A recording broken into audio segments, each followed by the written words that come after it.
Hey friends, and welcome back to the podcast. So we're doing something a little different today, and let me tell you where this is coming from.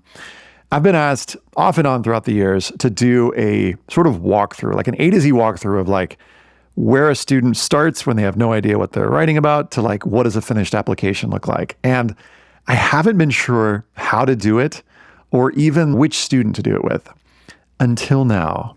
So in a few minutes, you'll meet Cassidy. Cassidy is a student that I met just recently in one of my online courses. And I loved the idea that she came up with. And I was going to send her some feedback via email. And instead I said, you know what? I think this could be my chance. And I said to her, and I felt a little nervous asking her this, but I said, hey, Cassidy, would you be open to potentially having me record our session and then putting it on the podcast? And she was like, yeah, that sounds awesome. So you'll meet her in just a minute. In this episode, we're going to talk through her brainstorming exercises and why she chose the topic that she chose. And then at the end, we actually read her first draft and I give her some feedback, some suggestions for revising her personal statement. In episode 2, which we haven't even recorded yet at the time of this recording, we're going to check in to see how the personal statement's going. And I want to talk to her about her supplemental essays and how she's thinking about those. And then I want to hear a little bit about her college list and how she developed that. Then, in a follow-up episode, we'll check in on her progress on her personal statement and supplemental essays. We'll talk a little bit about her activities list and her additional info section. And then we're going to follow up. Before she clicks send, I want to have her do what I call an almost done document. I'll explain that when we get there. And give you a sense, dear listener, if you are a student going through this process, how do you know if you're almost done? What do you do before you click send? And then months from now, once she's already found out where she's going, I want to get her to reflect a little bit on what this process was like, learning about herself, and is she happy where she ended up, etc. Now, this series is unique because often when I do a series, it's like back-to-back episodes on the same thing. This one is going to be interspersed basically in between other things we're doing on the podcast as soon as I record them. So we'll record them, edit them, and release them so that you kind of get a sort of live updates of how things are going. Not quite live, but you get what I'm saying. Cassidy is a current high school student going through the college application process. She lives in the Bay Area, loves ballet, knows a lot about biology, and identifies as a yapper, which you'll learn more about in our conversation. I hope you enjoy.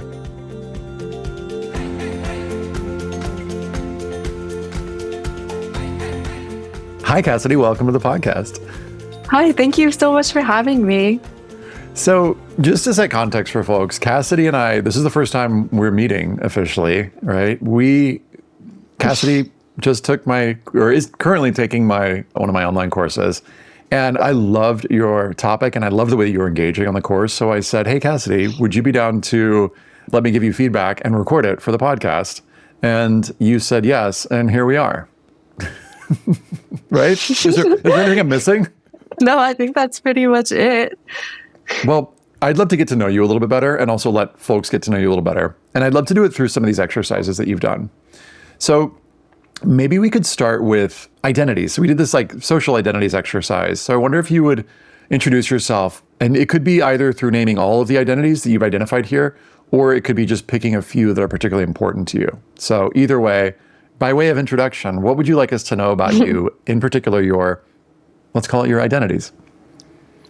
Yeah, so I am born and raised a San Josean. I think that's how you say it. And I love just immersing myself in my communities. So I've been in ballet since I was 3 years old. And then I also volunteer at the hospital. So those are some of my 2 biggest communities. I'm a Christian. I go to church. And I'm also a really big family person. So yeah, I think those are my biggest identities.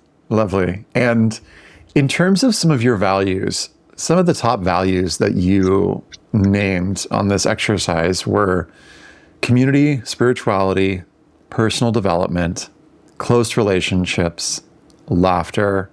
But some of the other ones that you highlighted are knowledge, communication, productivity, love, and I think we mentioned this already, family. I'd love for you to just pick a few of these that you feel like are particularly meaningful to you, because what I'd love to do is basically, one, get to know you better, and also get a sense of like, what is it that you're discovering about yourself and your values. So there's a little bit of like who you've been, and there's a little bit I'm curious to know about like what are you learning about your core values right now in your life? So I'm kind of asking two questions. Yeah, so I guess I'll start with personal development because I feel like that's like my biggest core value. I just love exploring like different sides of myself and always pushing myself to kind of grow more. I feel like it makes life really fun and it just makes me, it gives me drive to do a lot of different things. Yeah, and then I think I also love community, like I mentioned. I think it's really important to have a really good support system. And just giving back to my community is also really important to me. Yeah, keeping healthy relationships. And I love laughter. I just love laughing with friends. I feel like it really builds connections when you're able to laugh with someone. Yeah, I just love laughter. Awesome. That's great. Some of the other things that you mentioned in your brainstorm, the things that you love include, is it cool if I read some of these out? Yeah, that's fine. The beach, ocean, biking, serving others. You mentioned God, the Disney Channel, taking pictures, lists, books, summer. There's like a whole little brainstorm here around summer and all the different things. Yep. I think that was one of your initial ideas, right? Was potentially. Yeah, that was like one of the ones I was debating between. Yeah. You know a lot about ballet, biology, the grieving process, wavy hair routines, sturgeons, unspoken social etiquette, calculus, young adult books, point shoe brands, video game strategy, Olivia Rodrigo, and Disney Channel shows. Thanks for letting me, by the way, read this out. It's just, I know it's personal and it's like, whoa, but. Yeah, no, that's okay. I'm curious about, well, actually, let's kind of do the general Cassidy upload in terms of like other sides of you. One of the things that you've named as a superpower is bringing people together and forging relationships. Where do you see that manifesting in the world? Where in your life do you bring people together? I think a big one for me is ballet.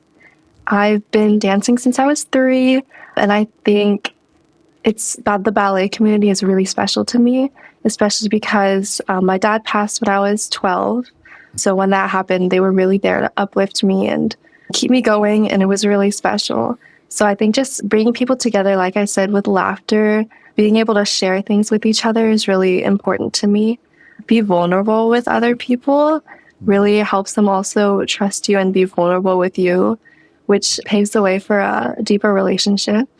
But then also laughter is like, being able to joke with someone and know that you guys are going to be there for each other is really special. So as I'm looking down at your islands of personality, you mentioned family, which you've talked about a little bit. You mentioned ballet, which you mentioned a couple times, video games, Christianity, school studying, self-care, which connects to hair care, skin care. We happen to be recording this on International Self-Care Day. So happy International Self-Care Day. I just learned this earlier today from my That's so funny. Yeah, it is funny. It's funny to me too. So I'd be curious, as you were thinking about and going through this the essay brainstorming process, what are some of the topics that you considered and maybe set aside? And how did you end up landing on the topic you ended up landing on? Because by the end of this episode, we're going to read, folks, your first draft, but I want to talk about how you were thinking through different topics. Yeah, I really, really liked your brainstorming exercises. I thought they were really helpful, not even just to like brainstorm for the essays, but also to get to know myself more. So I was really thinking about talking about summer in my essay because I just love summer. Like, it's my favorite season. It makes me feel so alive. So I thought to express that in a personal statement would be really like showcasing myself like that. And that was from like the I Love, I Know exercise. I was also thinking of talking about point shoe brands because I thought that was like something kind of uncommon. Like, I don't know if a lot of people would talk about that, but I was like, I don't know how I could really connect those to my values. So set that idea aside. I was thinking of talking about taking pictures with my digital camera because that's been really special to me. It was passed down from my dad, actually. So being able to make memories with my friends through that has been really special.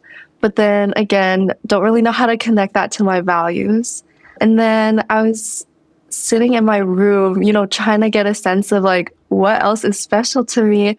And I've been collecting these Funko Pop figures since I was really young. And there's these cute mini figures in the Japanese chibi style, and they're like of different pop culture figures. And I was like, this would be really cute, like to showcase my favorite ones. And I thought I could maybe connect them to my values. I was already thinking of a couple, but I had to like kind of sleep on it. But yeah, I really liked that idea too. Mm-hmm. You sent me a couple different ideas. You sent me the summer idea and you sent me the Funko Pop dolls. And then you ended up writing a draft around the Funko Pop dolls. I'm curious, what potential did you see in these Funko Pop dolls that you saw that maybe set it apart from other potential ideas that you were considering, like summer or taking photographs, for example? As I was like brainstorming, I was kind of like letting my mind wander on the possible like subcategories within the topic of my essay, I guess. And just thinking about like what I could do with the Funko Pops made me really excited. And I think the first like subtopics that I was thinking about were for the White Rabbit and for I think it was Ariel, and those made me really excited because I love the White Rabbit. He was such a special character to me. I actually performed as him in one of my ballet shows, and just thinking about like taking something kind of unexpected, because when you think of the White Rabbit, you think of like, oh my gosh, he's so scatterbrained. But I think of like thriving in the midst of entropy. So I was just getting excited about that idea. Yeah, I got really excited about it too. And just to sort of answer my own question, the reason I really like this idea so much is two qualities that I've talked to you about on the course, but it's like, you're looking for something that's elastic, which is to say stretchy enough to talk about different sides of yourself. And as I looked through your outline, which we'll talk about in just a minute, I was like, wow, that seems like there's so much potential for you to talk about lots of different values, lots of different sides of yourself, because it's as vast as the Funko Pop dolls that you own. And by the way, if y'all don't know what that is, we'll link in the show notes, but you can just Google or look up on your phone Funko Pop so you know what we're talking about. You probably know what we're talking about, but just so that anybody's like unclear on that, I think you described them really well. So it's something that's elastic, but also this is something that's uncommon. I've never read another student writing about about Funko Pop dolls. So it's an elastic and, in this, I think, an uncommon topic. Now, the challenge with this topic, and I think I mentioned this to you before, is that because it's dolls, toys, essentially, and it's you might be like, Cassidy, you might be like, no, they're more than that. And yes, we're going to get into how they're more than that. But there can be certain stigma attached to this topic. And so I would put this in the category of potentially stigmatized topics with, for example, makeup, or I don't know, even people who write about finance, for example, potentially stigmatized because there might be judgments or stereotypes about someone who loves this particular thing. So as I think about what could be the potential judgments, the judgment could be, oh, well, they are just toys, or they are just dolls, or it's just playful. So the challenge is, okay, how do I anticipate what are the potential judgments, and then how do you weave in different qualities that show that it's much more than that, or that the stereotype that you might have about the thing itself or a person who might enjoy that thing isn't necessarily true or isn't necessarily all of who they are. Now, I'm curious, I'd love for you to walk us through the outline and talk about, like, in other words, kind of make the case for Funko Pop dolls as an essay. And by that, I mean, like, walk us through the outline and some of the different examples you chose and some of the different qualities that you feel like, that you were able to show in the draft. Yeah, so my topic was that I collect Funko Pop figures, and then my favorite figures are those that I relate to. So like I mentioned, my first example was the White Rabbit. The White Rabbit represents my adaptability, and I think I really see that in being able to adapt to having only one parent after my dad passed. And then the second, kind of my favorite example, was Ariel. And then she represents my hunger and my love for personal development. Ariel really wants to be part of their world, and she really wants to explore more things. So I think I relate to that in that I love knowledge, and I always am looking for more ways to expand what I know, especially in topics that I like, such as AP biology. And then I also used Mulan as an example for my love for vulnerability. And that has shown up in my walk with Christ, I think, just being able to openly talk about my faith without fear of being judged. And then I used Belle as an example of empathy and quiet because I found in a lot of places that I have volunteered or the communities that I volunteer in that listening to other people has such a big impact on them, maybe even more than talking to them, because really to listen to their stories is something really special and it really bonds you with them, I think. And then lastly, I use MJ from Spider-Man. She represents my love for laughter because she's pretty sarcastic, and I love sarcasm. And, I think laughter really brings people together. So yeah, those are my examples. Are you somebody, like when you write, when you plan things, are you an outliner, or was this sort of like new territory for you? Like, are you somebody who like really likes structure, or would you have been, if I hadn't told you to, would you have just kind of like started the draft? Like, what is your relationship to outlining? No, I need an outline. I love a good outline. It helps me write such a good first draft, and it makes me so much less stressed to actually start the actual writing process. Yeah, looking at your outline, I was excited to see it. And I think I make up that it made it easier to write the first draft, which I really liked. I thought that there was so much of the detail that you were able to like work out in terms of your ideas and figure out what you were going to say before it ended up manifesting itself in the essay, which I really appreciated. And as somebody who in high school was not an outliner and who has become more of an outliner, I've seen the value in that. And I'd just be curious from your perspective, like, what is the value in creating an outline? You said you like to know like why outline even? Why do you feel like you need to see like what's coming in the draft? How does it make things easier for you? I think it's easier to like brainstorm in an outline and also like move topics around easier than in an essay. And then it also helps me get my ideas out without needing to feel like, oh, it has to be perfect. Like it has to sound good also. So just getting like the raw ideas out is helpful. And then also relating to ideas, just being able to like dump out everything from my brain is helpful. And then I can kind of pick and choose what I want to talk about in the actual essay. Yeah, it seems like there's so much more flexibility. I'm such a fan of what you're saying. I'm kind of plus wanting it, but it seems like there's so much more flexibility in terms of, like you said, moving stuff around. And also you can figure out if it's not going to work, right? Like you can kind of know, and you've only invested whatever, an hour in the outline as opposed to like the 4 hours of like trying to figure out the perfect sentence for the opening. So I love that you did such a lovely outline. And I'm kind of excited to like get into the first draft and read it. Before we do it, yeah. Is there anything you want to say about it before I read it? No, I just said, yay. Great. I'm excited too. And I just wanted to give you room for, to like just say anything. Because sometimes students are like, oh, but you seem down, so let's go. I think there's a value in hearing it in your own voice, definitely. And there can be a value in having someone else hear it because you can kind of, hear it objectively. But you read it. I'd love to have you read it. So let's go. Okay. Great. Okay. And let's go with the first draft. I know that you've kind of started to like work, a little bit on a second draft, but let's just start with the first draft. Okay. Circular black eyes, square head with rounded edges, disproportionately small body. No, this isn't an otherworldly species, or me for that matter. These are my childhood obsessions, tiny figurines that captured my heart from a young age. Funko Pops. Rather than rocks or seashells, I fell in love with collecting pop culture minifigures. Yet it is not just the characteristic Japanese chibi style of the Pops that endears me to them, but also the shards of myself that I glimpse in their reflections. Fluffy white ears, red vest, and a tiny golden pocket watch the size of my pinky finger, my white rabbit Pop. He mirrors my ability to take an entropic situation and learn how to thrive in it.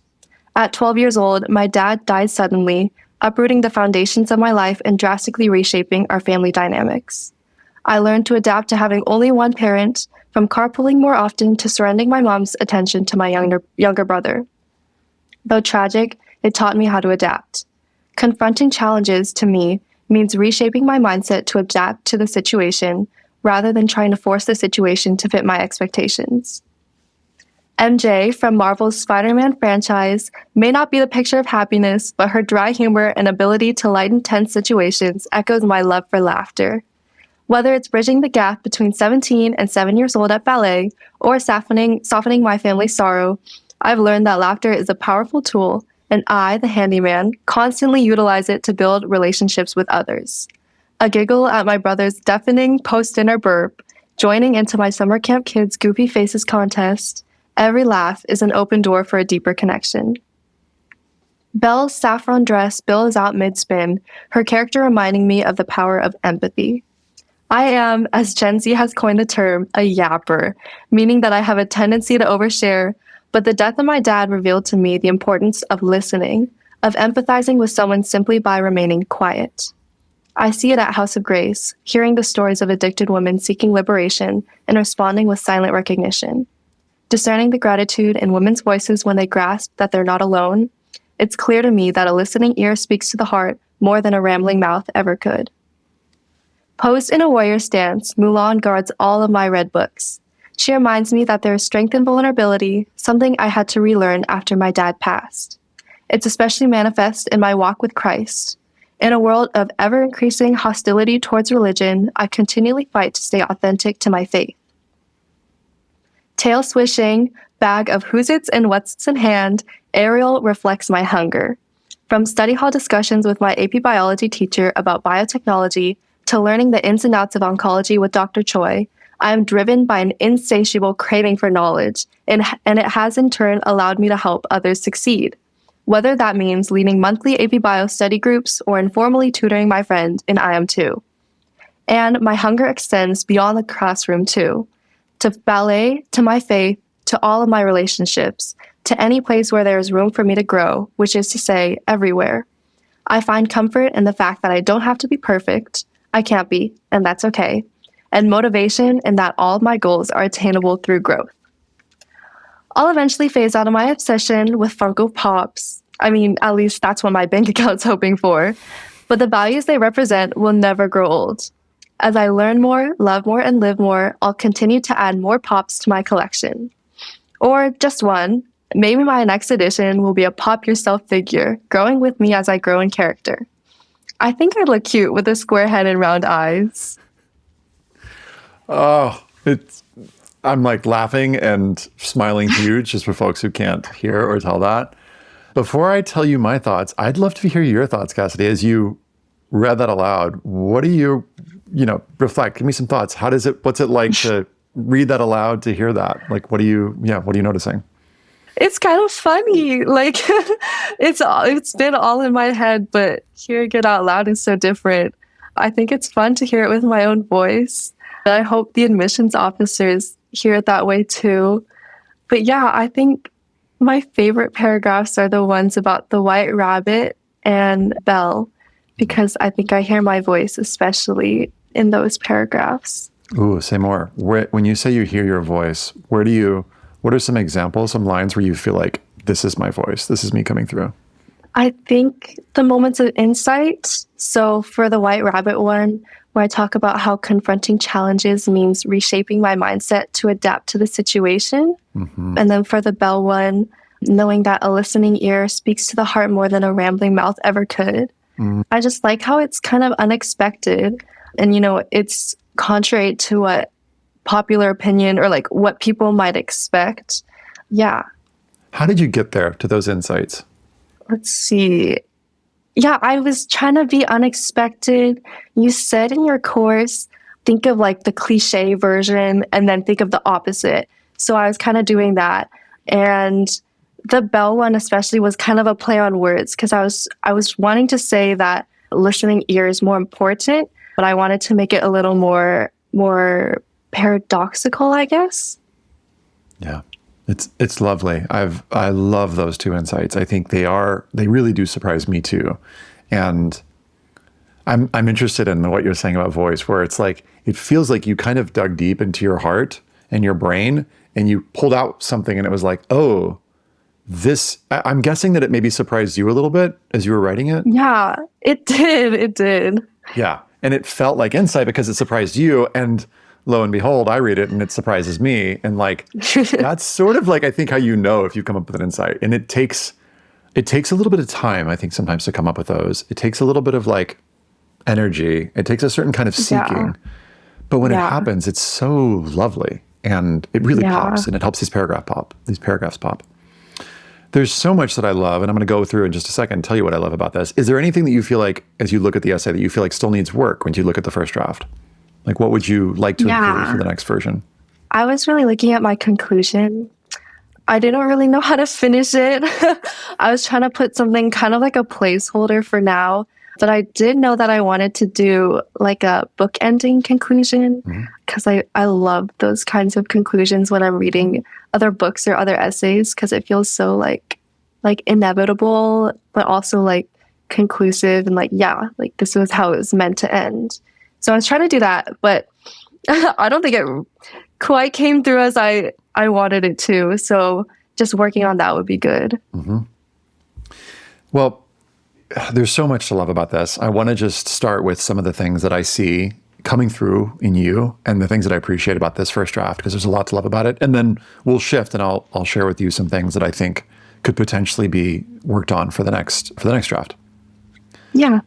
So I love your opening. I think that it's important to establish clearly for the reader what are Funko Pop dolls to kind of onboard them. So anybody who's listening to this and they're like, I'm writing about something kind of obscure, just a really brief description of what the thing is, I think can be really helpful to get us on the same page with you. By the way, to anybody listening too, if you want to see the draft, we'll put it in the show notes so you can kind of see what we're talking about here. And I love that you have this launch line at the end of your first paragraph that says, yet it's not just the characteristic Japanese chibi style of the pops that endears me to them, but also the shards of myself that I glimpse in their reflections. And what this does for me as I'm reading this is it kind of lifts the frame and we're like, cool. It raises a question and it makes me go, it's like lifts the frame isn't quite the right word. It establishes the frame and then it raises a question in my mind. So it's like we're talking about Funko Pop dolls, but in particular, the shards of myself that I glimpse in their reflections. And I start to wonder, okay, what are the many, many possibilities of things that you could talk about?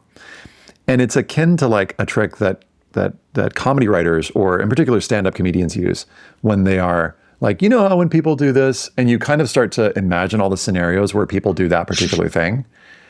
So you're exciting my curiosity at the end of your first paragraph in one sentence in a way that like has me leaning forward and like I'm slowing down and I'm wanting to like really, really get into this. So if I was going to be in skimming mode, as readers sometimes get into, I've slowed down as I'm reading this. In the white rabbit paragraph, as I love the way you've established it. So, you say fluffy white ears, red vest, and a tiny gold pocket watch the size of my pinky finger, my white rabbit pop. And you've given us an image to focus on, and then you're going to get into the things. So that I think is a smart thing that you've done in the second paragraph.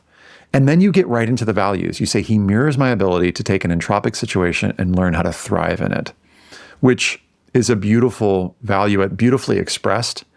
And then the example you give is the one that broke my heart. And I wrote to you an email about this, talking about, your father passing.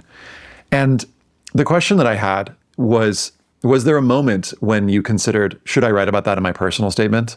And obviously you didn't, or you aren't right now currently, but I'm curious about that decision. If you were like, I could write about this because that was obviously a big part of you. And if so, why did you choose to not write about it for your personal statement? Yeah, I totally thought about it. But a big thing for me was that it did happen a while ago. And then when it did happen, I couldn't really think of like things that I did to overcome it, I guess. Mm-hmm. I feel like I kind of just pushed through with how I was living before. I mean, I did grow a lot for sure, but I just didn't really know how to express that in a personal statement. Mm-hmm. And then a big thing was that it happened a long time ago. Yeah. I want to thank you for being vulnerable and being willing to talk about this with me, and just say like, I feel like it's extra like honored to be, hearing a part of your story and be talking about this with you. Oh, thank you. So in terms of the weaving in here, it's also like from a sort of technical perspective, I think beautifully done, because this doesn't become then the whole story. It's sort of you're bringing it in, and then you come up with this insight at the end of the second paragraph where you're saying, though tragic, it taught me how to adapt. And so here's the particular value. You said confronting challenges to me means reshaping my mindset to adapt to the situation rather than trying to force the situation to fit my expectations. And that to me feels like the product of some digging and some deep work. And it shows emotional intelligence and critical thinking in a really lovely way. So I don't actually have too many notes for this paragraph. I'm kind of like, I think it's working really well. And I appreciate that you shared just briefly some of the impacts. You said, having only one parent meant carpooling more often, surrendering my mom's attention to my younger brother. I don't think you need to go into much more detail to set up this quality that you've developed, in the superpower of being able to adapt. I think it comes through really clearly. And so in the next paragraph, when you're talking about MJ from the Spider-Man franchise, you bring in laughter.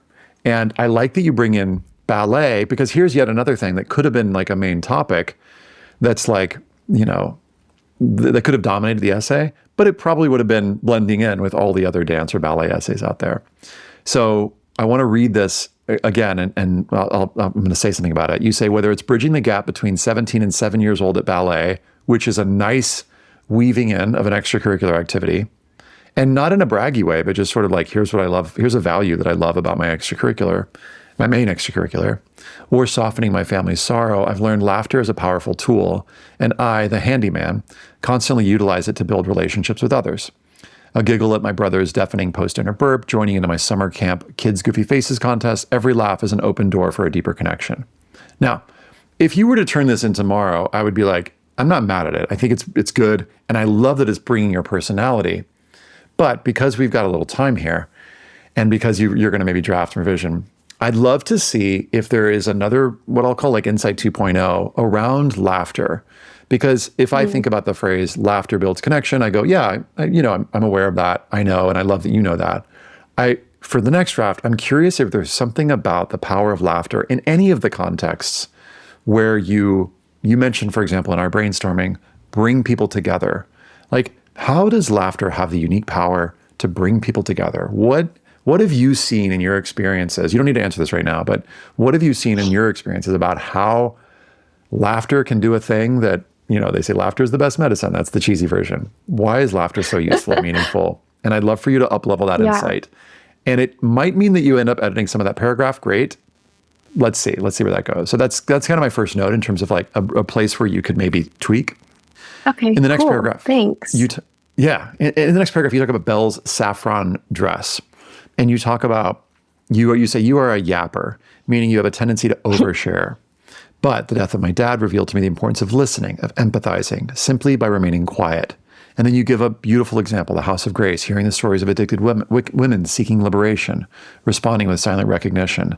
Now, here's another one where I don't think you need to touch this too much, because this insight that you found, it's clear to me, listening ear speaks to the heart more than a rambling mouth ever could, is just lovely.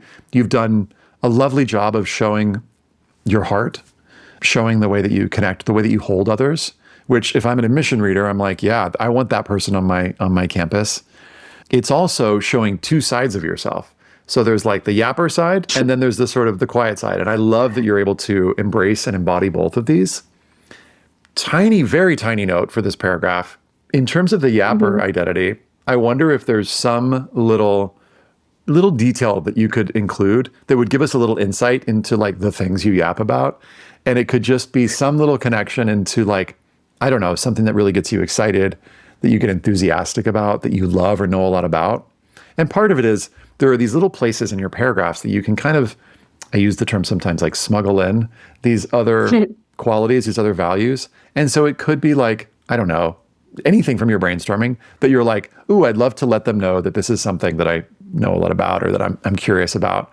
In sort of like after, as you're talking about that yapper identity, because I think it could also show an even further embracing of that identity, because most of the paragraph is about its opposite.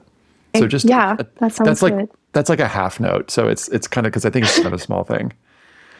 Okay. In the next part, when you talk about, so the main theme here, it's Mulan is the example in vulnerability.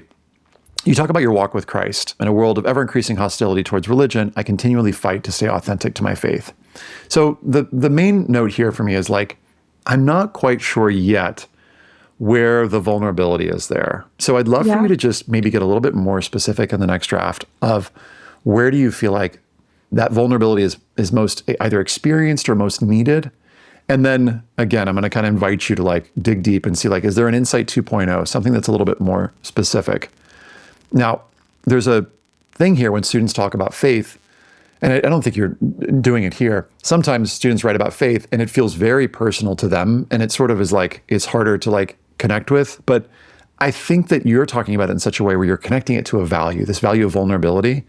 And these values, this value can be a bridge builder with your reader. So no matter who you're talking to, who's reading this, no matter what faith they are, if you're focused on the value of vulnerability and you've got the example, it's probably going to be one that the reader can connect with because it's like, yes, I know what that experience is like. I know what that can do. So I want to nudge you in that direction to just clarify the power of vulnerability or something as it relates to, being a young woman of faith. That feels like a powerful identity. So I'm just going to like consider that seed planted and let's see where that goes.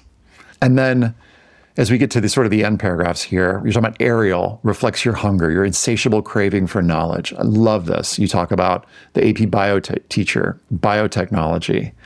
My hunger extends beyond the classroom. You talk about ballet, faith, relationships. You talk about helping others succeed, which is lovely. Question for you. What are you interested in exploring? And as you think about majors, what are you going to maybe check the box for? I was thinking biology or something like biopsych, maybe. Cool.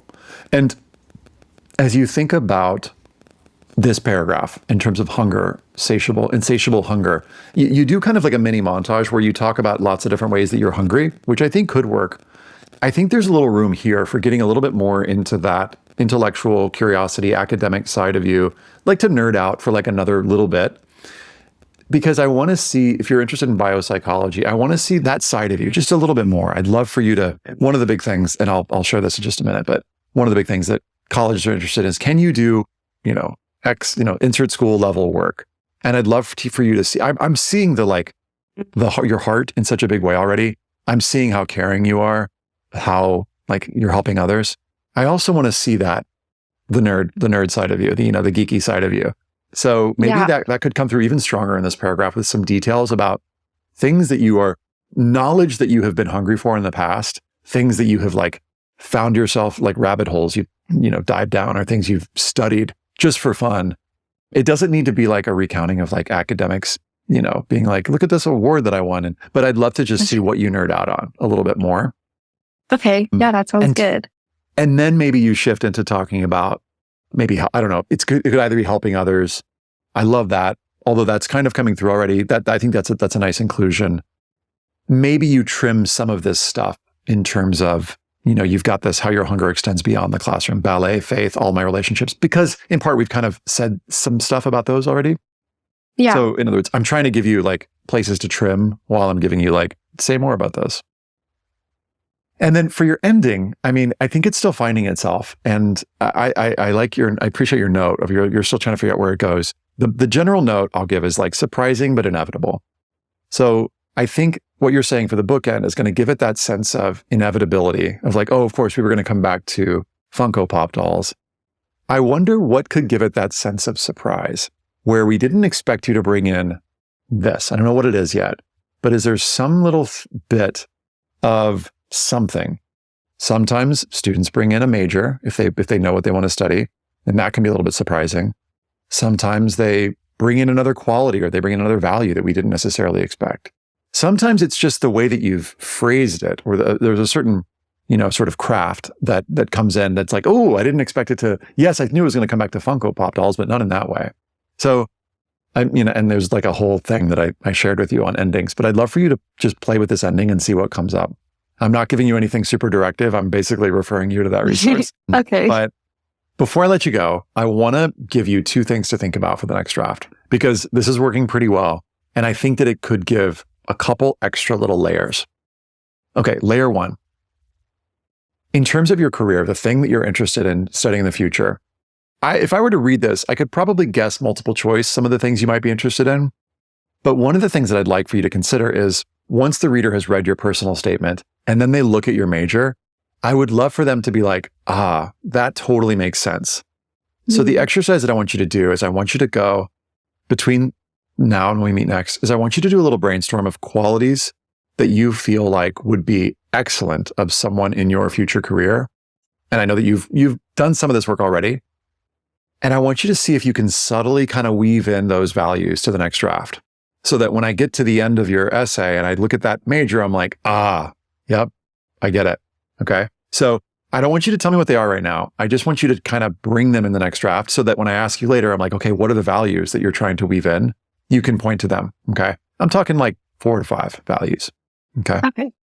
The second thing I want you to consider is there's this little roles and identities exercise that I might have talked to you about briefly in a session, but it's a pretty recent exercise. So I put it at the bottom of your brainstorming doc. So I want you to look at this roles and identities list, and I'd love for you to just name, I don't know, around 10 different roles or identities, and give me just like a really short sense of like where that role or identity manifests in your life. Yeah. So I think a big one for me is an ally. And I see that manifesting in my work at the hospital. I want to be a challenger. I want to challenge people's assumptions about who I am. I definitely love to be an empathizer. And I think I see that in all of my relationships, for sure, especially at ballet. I want to be an enthusiast. For my friends, I want to be their cheerleader, you know? I want to be a giver, I think, with my time and my love to the places that I volunteer at. Also, being a listener. I think I mentioned that at House of Grace. And a nerd. I love to nerd out in school. I also love, I think I am a party bringer. I think bringing the laughter and the joy to everywhere I go, hopefully. I think I'm a self-starter. I love being self-motivated, especially in my studies. And I like being a visionary. I like dreaming big and trying to achieve my goals. Awesome. So here's my final note is I want you to consider, you don't have to bring all of these into your personal statement, but I want you to consider where are these identities, roles already coming through in your application? Because I think you'll find a couple places where we see that. And then you might also notice that there are opportunities to like even more clearly like turn up the volume or like sort of brighten the colors of, so we could really see that role or identity coming through. Because I think that there are opportunities for like just turning it up a notch with some specifics. Okay. So number one, the lens, the layer of like qualities, values that will serve you in your future career. Number two, roles and identities and how those manifest in your personal statement. We'll have a separate conversation later about bringing some of those roles and identities into your supplemental essays, but we'll leave that for another day. Awesome. Thank you so much. Yeah. Cool. I'm excited to see where this goes. And for anybody listening, you're going to have to check out episode 2 to see what happened next. Thanks, friends, for listening. You'll find the show notes, including the brainstorming exercises and the first draft that we discussed, at collegeessayguy.com/podcast. Thank you again, Cassidy, for being willing to let us be witnesses on your journey here. And you'll find lots of free resources at collegeessayguy.com. Check them out. And don't forget to check out the next episode where we'll check in and see how the personal statement's going and talk about supplemental essays and developing a college list. Thanks, friends. Stay curious.